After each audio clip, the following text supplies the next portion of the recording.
السلام علیکم ورحمۃ اللہ وبرکاتہ۔ الحمد للہ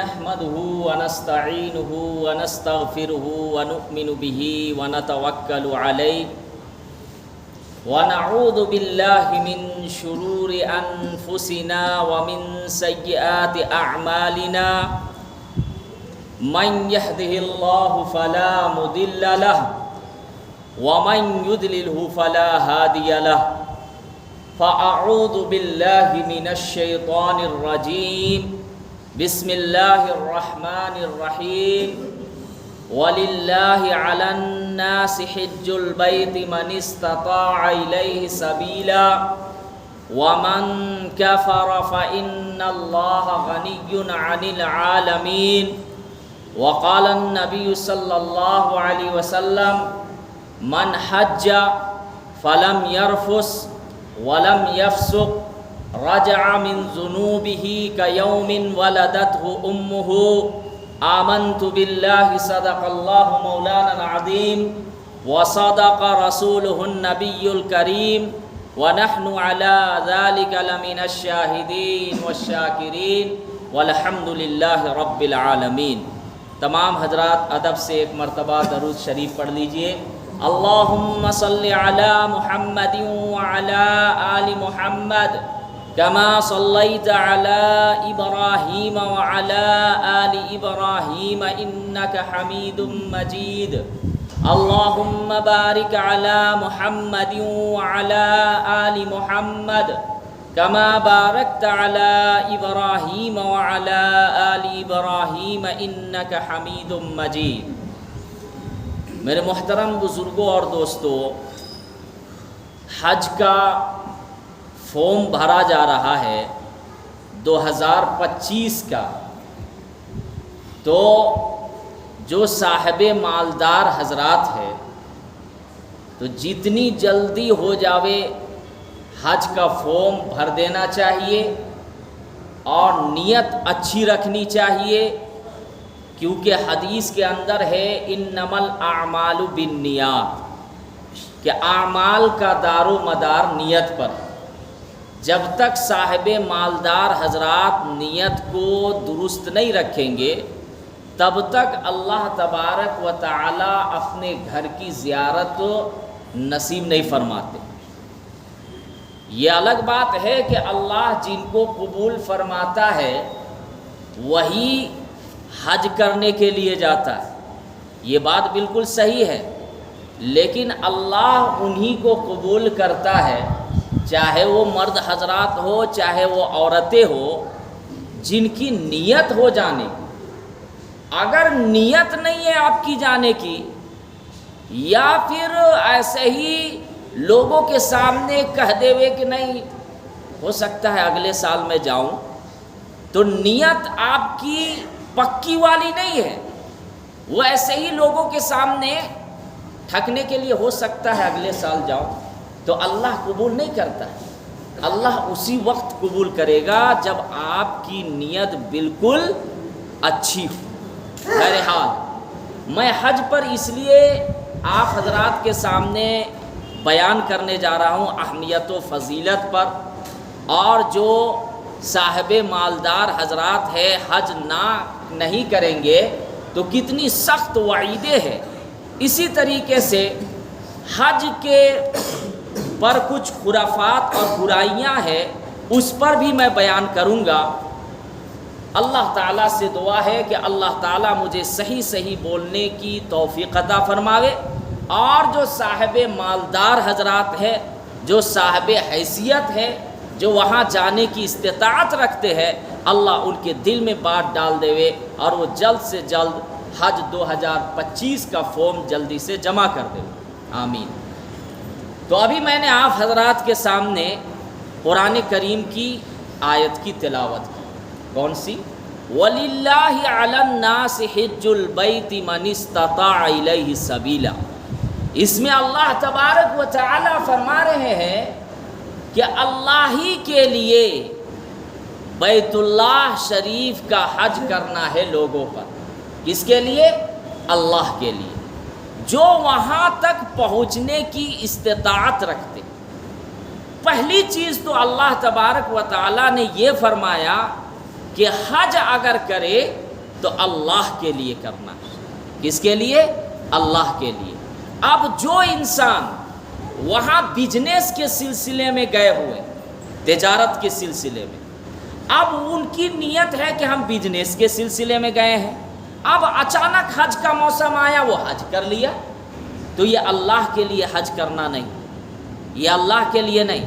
اللہ کے لیے اس وقت حج ہے جب آپ کی نیت پہلے ہی سے ہو کہ میں حج پہ 2025 کا میں حج کرنے جاؤں گا. اور کس کے لیے؟ دنیا دار کے لیے نہیں، دنیا کمانے کے لیے نہیں، کسی انسان کو دکھانے کے لیے نہیں، شہرت ریاکاری مقصد نہیں ہونا چاہیے. نیت اللہ کے لیے. کس کے لیے؟ اللہ کے لیے.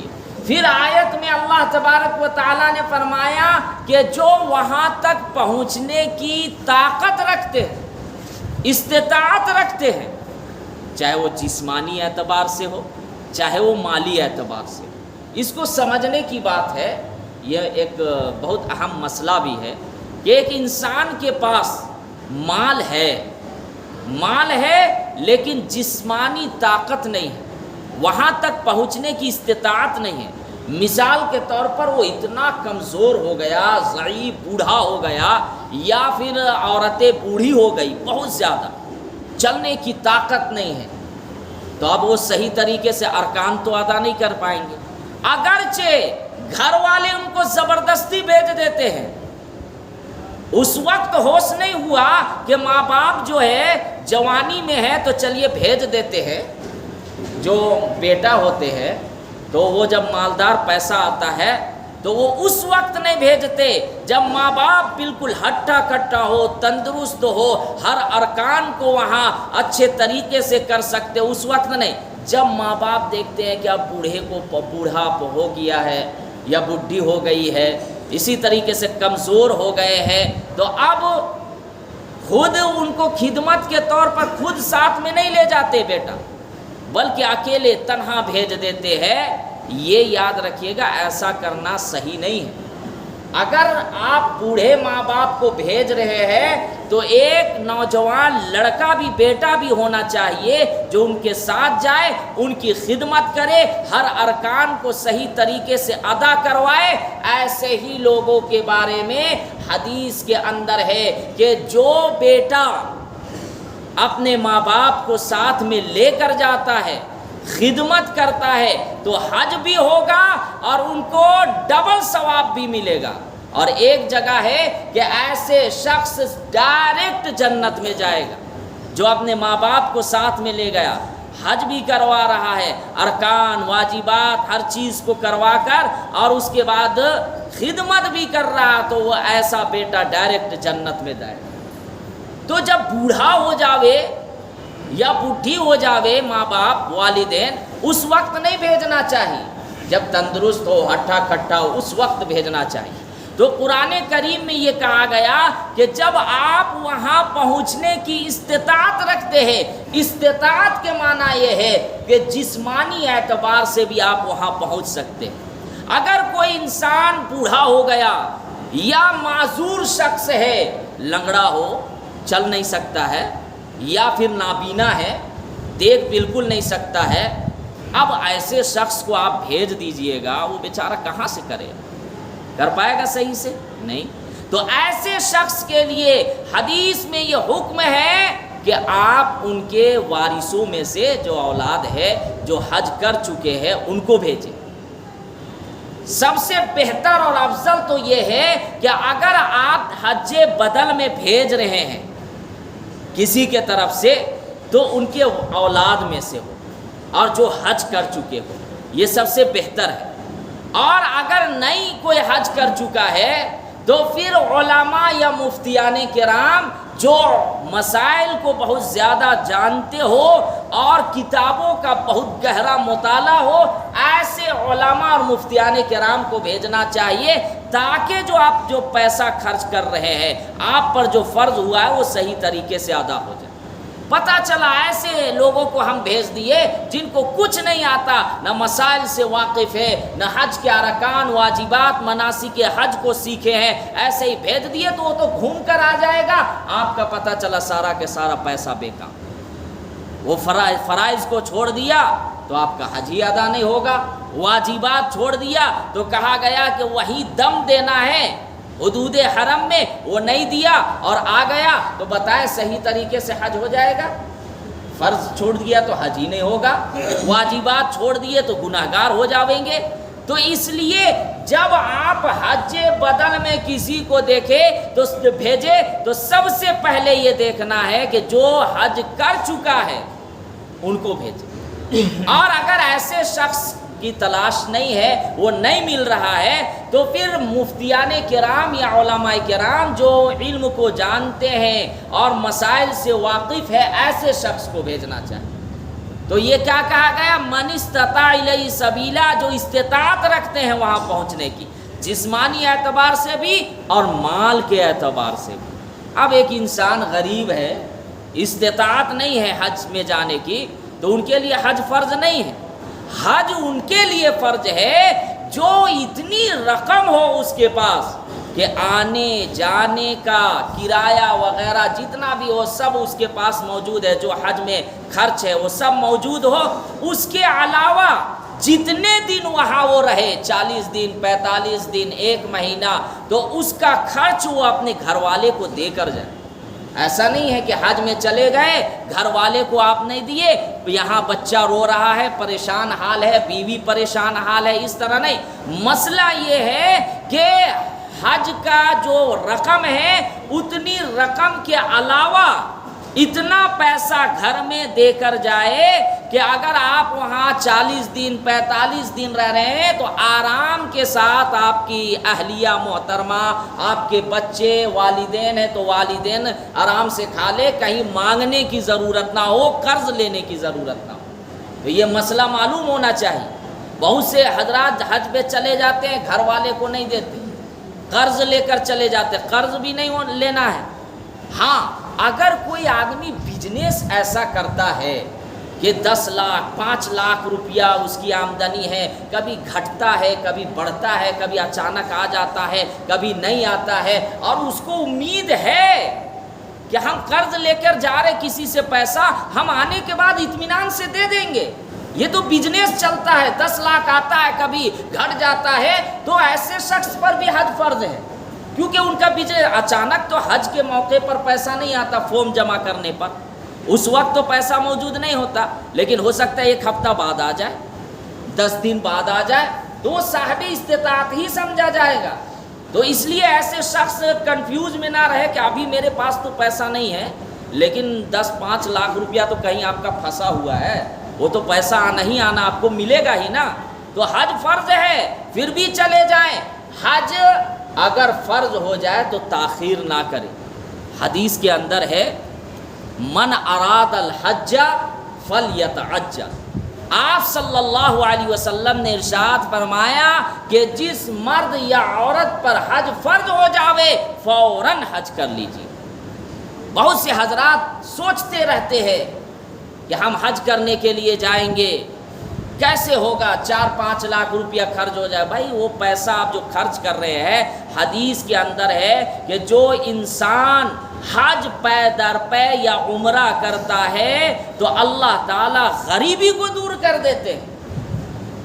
وہ کبھی مانگ کر نہیں بلکہ اللہ تعالیٰ ان کو ایسی جگہ سے رزق دیں گے کہ وہ ہم گمان بھی وہاں تک نہیں پہنچ سکتا۔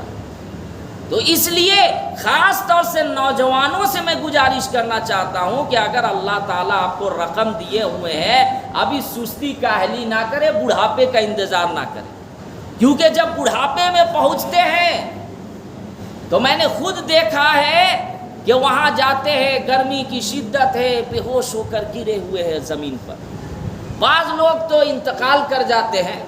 بہرحال مدینہ کی موت نصیب ہو جائے تو بہت اچھی بات ہے، یہ تو حدیث کے اندر فضیلت بھی ہے، لیکن جان بوجھ کر جان رہے ہیں کہ یہ بیچارہ کمزور ہے، بوڑھا ہے، اور جان بوجھ کر بھیج رہے ہیں، تو یہ تو ایسا ہے نا جیسے کہ خودکشی کے مشابہ، خودکشی نہیں، اپنے آپ کو مار ڈالنا نہیں، لیکن اس کے مشابہ ہی ہے۔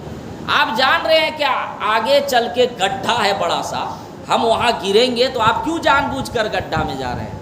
آپ کو معلوم ہے کہ آگ جل رہی ہے، ہم وہاں جائیں گے تو ہم جل جائیں گے، آگ جل رہی ہے خطرناک قسم کی، تو جان بوجھ کر آپ بوڑھے کو یا بوڑھی کو بھیج رہے، تو ایسا ہی ہے نا کہ اس کو موت سے ڈھکیل رہے، موت پر۔ تو اس لیے جوانوں سے گزارش ہے کہ اگر حج فرض ہو گیا ہے تو یہ نہ دیکھیں کہ میرے ماں باپ تو ابھی حج میں نہیں گئے ہیں، میں کیسے چلا جاؤں۔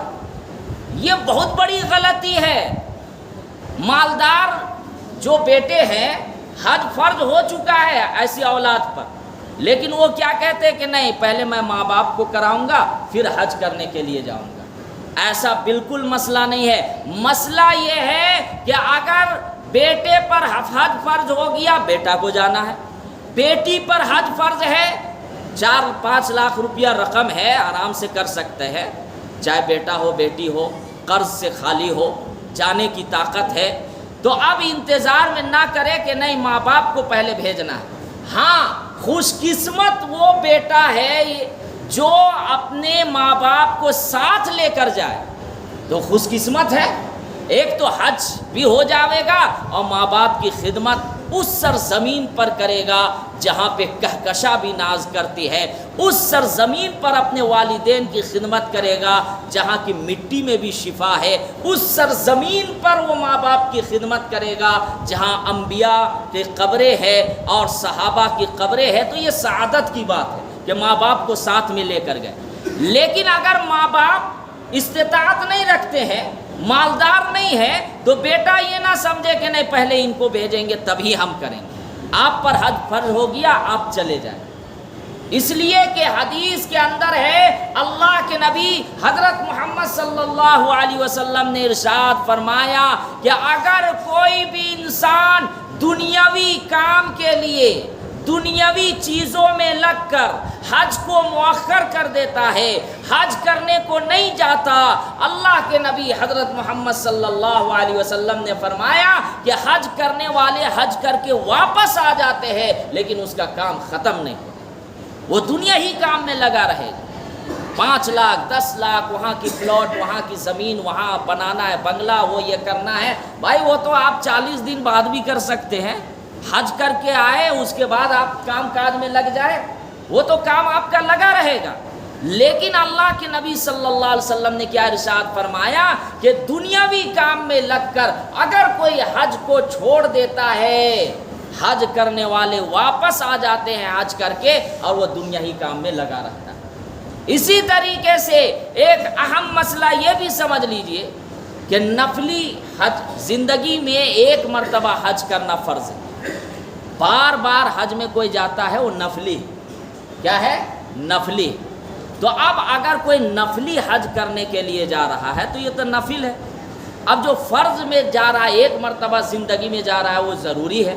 تو نفلی حج کرنے کے چکر میں بہت سے لوگ بڑا گناہ کرتے ہیں، جیسے کہ 5 سال سرکار کے اعتبار سے اگر بھیجا جائے تو 5 سال کے بعد فارم بھرا جاتا ہے نفلی حج، تو اب وہ جھوٹ بول کر حج کرنے کو جا رہا نفلی حج کہ میں کرنے کے لیے نہیں گیا ہوں اس سے پہلے، تو اس طرح اگر کر کے جائیں گے تو یہ گناہ ہے، کیونکہ حج فرض نہیں، آپ نفلی حج کرنے کے لیے جا رہے ہیں، جھوٹ بول کر جائیں گے تو ایسا حج اللہ کے یہاں قبول نہیں ہوگا۔ اسی طریقے سے آپ نفلی حج کرنے کے لیے جا رہے ہیں اور حقوق العباد یعنی بہن کا حق دبا کر جا رہے ہیں، بھائی کا حق دبائے ہوئے ہیں، کسی رشتہ دار کا حق دبائے ہوئے ہیں، پڑوسی کا حق دبائے ہوئے ہیں، کسی اعتبار سے بھی ہو، اس کی زمین کو قبضہ کیے ہوئے، اس کے کھیت کو قبضہ کیے ہوئے ہیں، اس کے مکان کو قبضہ کیے ہوئے ہیں، تو آپ یاد رکھیے وہاں 7 چکر کیا 7000 چکر لگائیں گے لیکن آپ کا حج اور عمرہ قبول نہیں ہوگا، کیونکہ حقوق العباد بندہ کا حق پہلے ہے۔ تو حج کرنے کے لیے جائے تو پہلے معاملات کو بھی درست کر لینا چاہیے۔ تو اس لیے آپ حضرات نیت کرے کہ جن پر حج فرض ہے مت دیکھے، دنیاوی کام کو مت دیکھے، اگر آپ دنیاوی کام میں لگے رہیں گے، خدا کی قسم آپ دنیا ہی کام میں مشغول رہیں گے، اللہ آپ کو قبول نہیں کرے گا۔ نیت اچھی رکھیے اور حج کے لیے نکل جائیں۔ جوانی کے عالم میں جائیں گے تو ہر چیز کی زیارت آپ اچھے طریقے سے کر پائیں گے۔ غار ثور میں جائیں گے اور اس کے بعد احد میں ہر جگہ جائیں گے، غزوہ بدر جو بدر کا علاقہ ہے وہاں جائیں گے، اسی طریقے سے وہاں پہ اور بھی بہت ساری چیزیں ہیں دیکھنے کی۔ تو جب آپ جوانی میں جائیں گے تب نہ دیکھ پائیں گے، بڑھاپے میں جائیں گے تو بہت جگہ آپ نہیں جا پائیں گے۔ گھٹنے کا درد، کمر کا درد، پیر میں پریشانی اور پیٹ میں پریشانی، ہر طرح کی پریشانی رہیں گی۔ اس لیے بہرحال اللہ قبول کر لے تو وہ الگ بات ہے، لیکن ان نیت یہ کرے کہ ہم جوانی میں حج کرنے کے لیے جائیں گے۔ اللہ تعالیٰ سے دعا ہے کہ اللہ تعالیٰ ہم سب کو کہنے سننے سے زیادہ عمل کرنے کی توفیق عطا فرماوے۔ وآخر الدعوانا ان الحمدللہ رب العالمین۔ جو حضرات سنت نہیں پڑھیں وہ سنت